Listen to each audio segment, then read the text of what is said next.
و تمام پیامبران نازل شدند تا اینکه مردم رو تشویق بکنن به بهشت و بترسانند از عذاب خدا. از عذاب خدا. گفتند یا رسول الله حالت ابو طالب در روز قیامت چطوره؟ حضرت فرمودند یکی از شفاعت‌هایی که خدا به من داده در روز قیامت، رسول الله صلی الله علیه و سلم 7 نوع شفاعت داره در روز قیامت.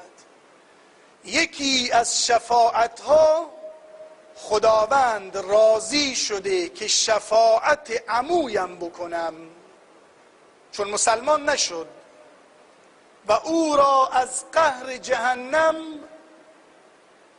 به اولین درک جهنم برسانم و کمترین عذاب جهنم به ابو طالب داده میشه.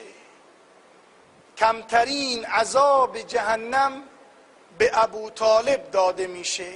سوال کردن یا رسول الله کمترین عذاب جهنم چیست؟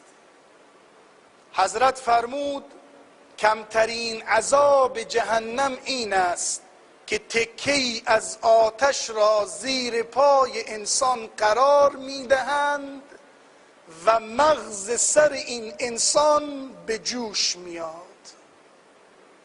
حضرت فرمود این انسان خیال میکنه که سخت‌ترین و شدیدترین عذاب جهنم رو به او دادند، در صورتی که آن کمترین عذاب جهنم است.